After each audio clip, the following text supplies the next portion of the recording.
I have a couple of blogs that I've done on the Kiwano melon, and I think I'll just stick those in the description because I wasn't intending for this to be a long video. But basically, this is the African horned jelly melon. It hails from Africa, of course. It loves the heat as a result, and it thrives in our South Alabama climate, zone 9A. And so we first grew it because it was just something different. You know, we like different, we like unique. We love growing things that we can't randomly find at your local grocery store. Now, I have seen some really cool niche products at some Asian markets that are near our town, and I love going there for that purpose. If you watched our rambutan video, that's where we went to get those from. Although I do know in some areas, depending on the cultural experience in that region, they do sell them in the grocery store, because when we were in Miami, we happened to see them in the grocery store along with Scotch bonnet peppers. Here locally, that has not happened yet. Now, I'm hoping for a change. Cultural outlook in this area is expanding. I think everyone should be included when you go to the grocery store. You should be able to purchase what you need to purchase, no matter what culture, as long as it's not something, you know, too far out there. Fruits and vegetables is what I'm talking about. I wanted to show you what I was about to do was to cut the spikies off of our Kiwano melons, and I'm going to turn you around so you can see a couple of things here. Right, so we have 3 different Kiwano melons here, and they're all at 3 different stages of ripeness. And look at that one. That one has a worm. Look at that joker. Can you see it?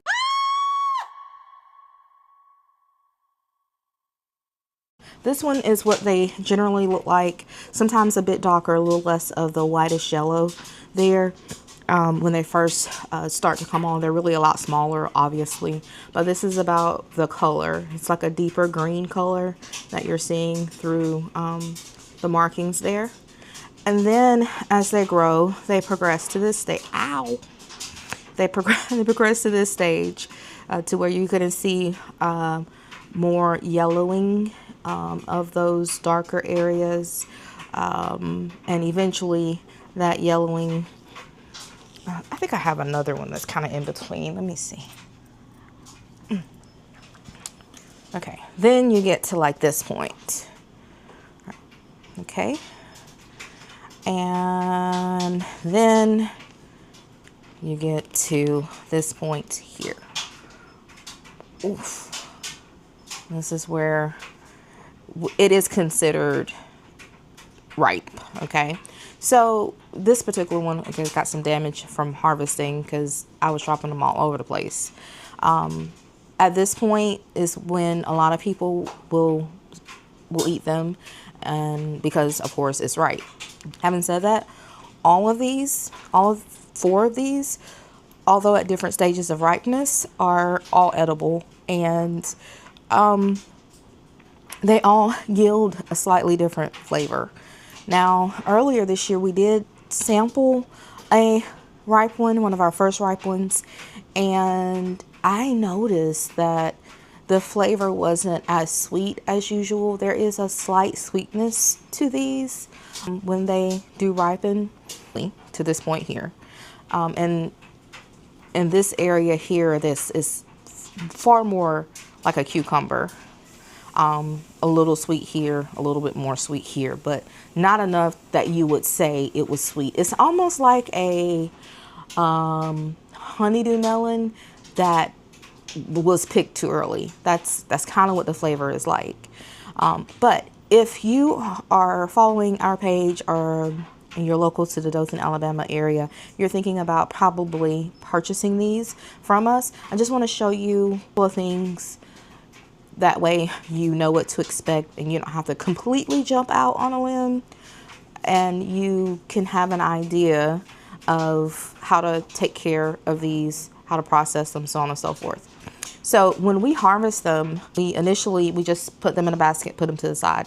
We do try to go ahead and process them pretty quickly because I don't have a container that's wide enough and flat, like, well, wide enough to where these don't have to be stacked. And because they are stacked, they will sometimes puncture each other. And because of that, you can get some degradation and quick spoilage, which is kind of one of those reasons why I'm sure not many stores are going to carry them. They're kind of difficult to deal with. What we do to mitigate that is we try to harvest them as they're becoming ripe completely.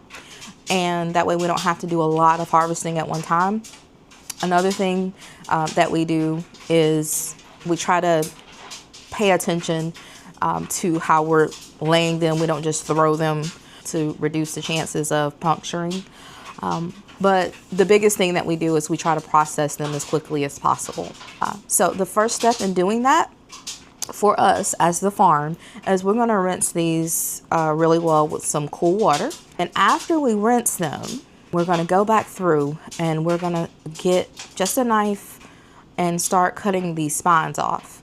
And then that way when you get them, you don't have to worry about getting stuck. Right? Less mature ones are the ones with the sharper spines. The more they mature, the spines tend to dull a little bit.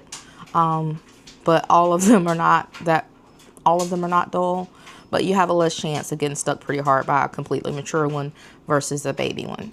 So I like to rinse first, or do a good rinse first, because on the off chance that I accidentally cut too deep, I want to make sure, you know, there's nothing on the surface that I'm going to introduce into the flesh of the fruit as far as bacteria or anything like that. The skin is edible. We eat them. Normally we just kind of cut it in half and scoop out the insides. But for this particular purpose, I am going to be slicing them up and then sitting them in a salt and vinegar brine to soak overnight. And then they're going to go into the freeze dryer. We're going to kind of make a fake out, try. Ooh. Okay. We're going to try to make a fake out salt and vinegar chip. That is my favorite. I'm also currently doing that with some squash, some gourds that were gifted to us. I did like a salt and vinegar brine and I let them soak overnight in the fridge, and just now I took them out, layered them on the trays and put parchment paper over them and then put them in the freezer so they can pre-freeze. The reason I chose this one, I would have left it for customers, but because of this spot here and here, I would not sell this to anyone. So I'm thinking I'm going to do that one for sure. And I want to see if there is enough of a difference between a ripe one and one that's semi-ripe of the flavor. Is there enough of a difference in between the natural flavor compared to the flavor that we're going to be infusing with the salt and vinegar brine? I want to see which one does the best. So I'm just going to do these two because I only have 2 trays left of the 5 to fill and pre-freeze. So I'm just going to leave it at these 2. One of the things I like to do is like to choose the end that I'm going to be working on. And then I want to take the spines off of that end first. So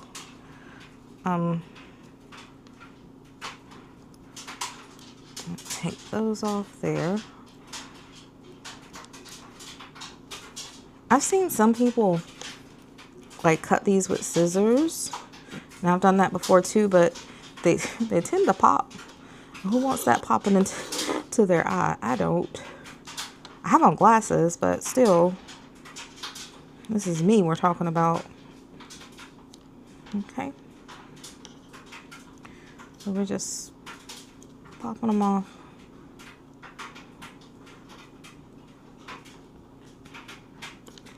Now, I am cutting a little bit deeper than I would for customers because I know what's going to be happening here. But this is the basic process.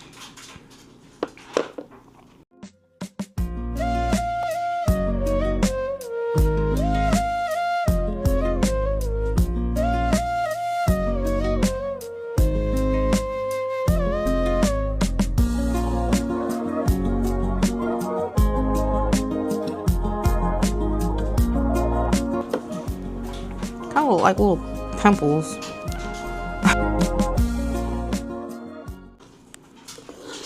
Okay, so scrape these spines off the board here. They are not in our way.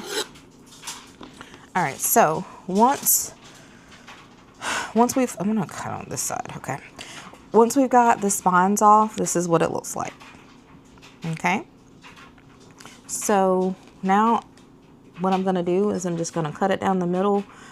Well, do I wanna cut it down the middle? I don't wanna cut it down the middle. Okay, I want to do like chips. So this could also be done with a mandolin.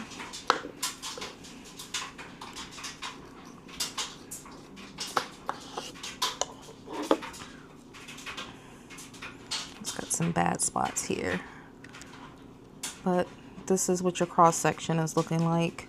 Let's keep going, see if we can get one without a bad spot. Goodness, there we go. Look at that. All right, now I'm gonna go back to cutting it thin. Okay, that was too thin.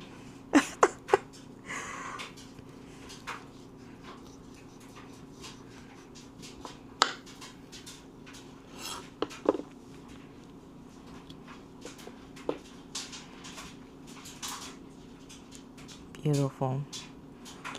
Now at this point, if I wanted to save any of these seeds would be great to save because this is a mature melon. Remember, we've talked about that in our pepper seed saving video. I gotta see how the chickens feel about these. Y'all, it's so unique. How could I not love it? Let's look at it.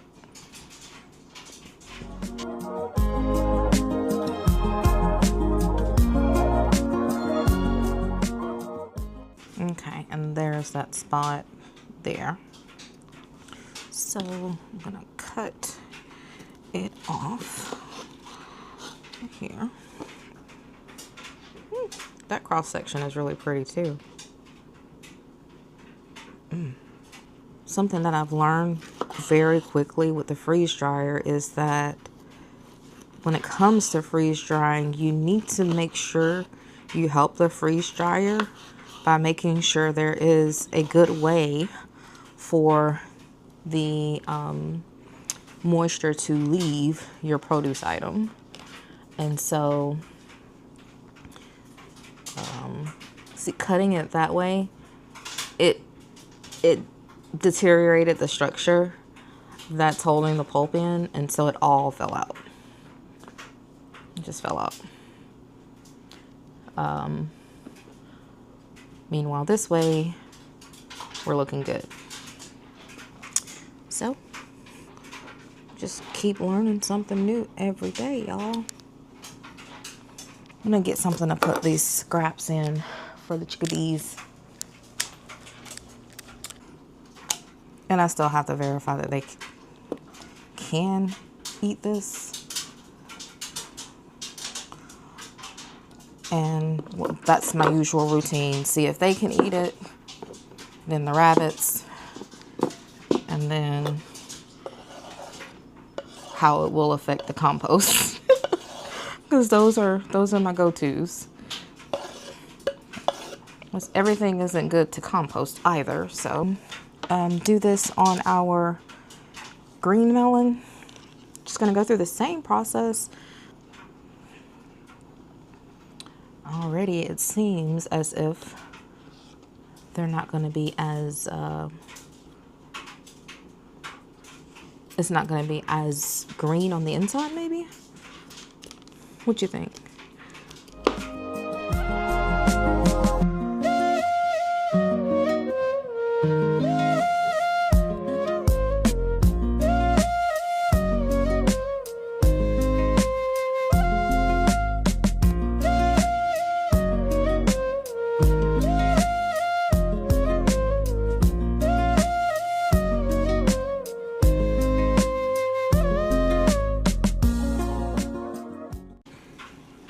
Okay, so much firmer on the, oh shoot, I'm cutting it down the middle. Okay, well, guess we're eating this one.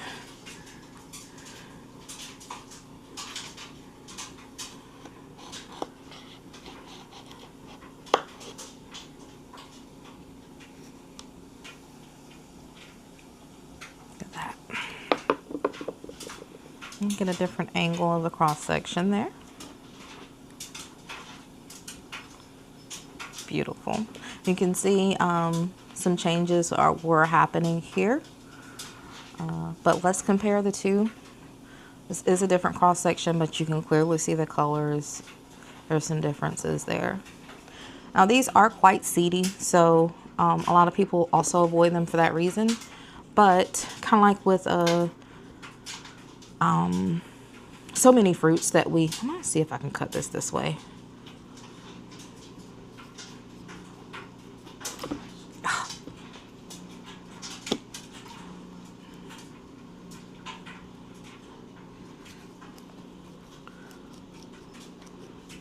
There are so many fruits that we just eat the seeds of.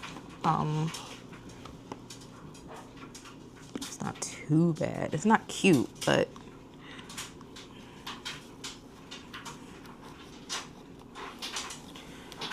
bananas, the seeds are super small. Strawberries,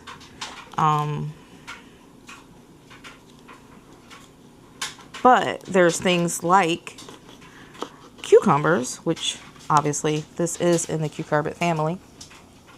I don't like it. I don't like it. What if we do it like dill pickles? Ooh, I like it.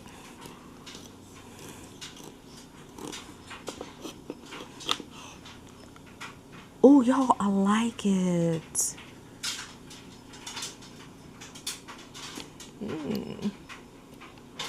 Let's turn it this way. Ooh. I think I need to sharpen my knife too.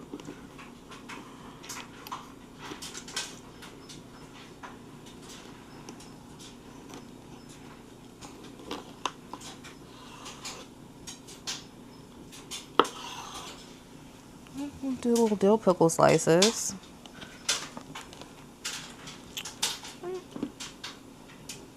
This is why I'm a firm believer in every mess up isn't actually a mess up.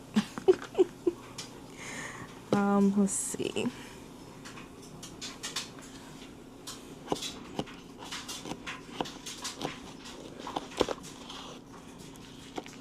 Make some little pickle wedges. Look at that. Now, if this ends up becoming a thing, I'm gonna laugh. I'm gonna laugh. I'm gonna laugh. I'm gonna laugh. Just know it happened here first at Olle Gardens.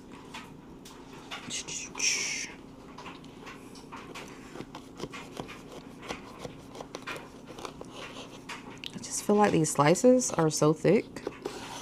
I don't know. But that one's super thick. There's a thick one. Let me see if I can.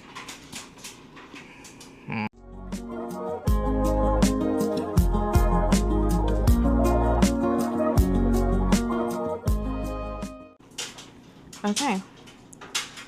Oh, that was a really good looking one.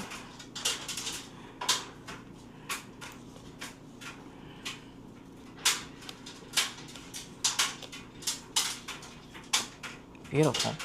That's a nice one too. I like it. I want to eat it. All right, so let me get the. I'm gonna get the brine right quick, like. Oh yeah, really quick. It's right here. So this brine is a mixture of our pepper flakes and water and apple cider vinegar. I just kind of mixed it into and salt, kosher, coarse salt. I'm just gonna put these in here, and we're gonna let them soak overnight.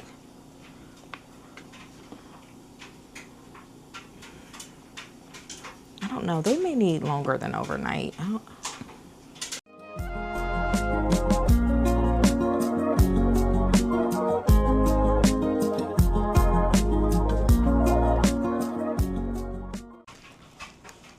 We're going to stick this in the fridge. If you're interested in seeing how this turns out, please be sure to catch the next video in which we're going to get these out of the refrigerator and onto our trays and pre-freezing, freeze drying, and then taste testing to see how this actually came out. Along with that, we'll also be trying our the same brine we did on these right here. It's just a gourd. It's a kukuzi and a loofah cross-pollinated, and they just been doing their thing, growing not in our yard but in a friend's yard, and they have been sharing these with us, and we are all getting a bit creative with how to use them because they're so prolific. They've been growing, and I never want to, like, I want to find creative ways to use the food that the ground provides. It's not always what I may have wanted or the way I may have wanted it, but if God provides it, then I want to find a way to use it. So these we soaked already in that same brine. We actually removed them and put them into the freezer before I decided that I probably need to show you guys this. And I'll put just a quick picture here because I did take a picture to share with my friend of what that looked like. Okay, and so in the next video we're gonna just take all of that and taste it all and see what we think about it. Is it something we're gonna do again in the future? Is it something that I need to adjust the recipe a little bit? Let's see. So I hope to see you in the next video, and remember, grow big from home.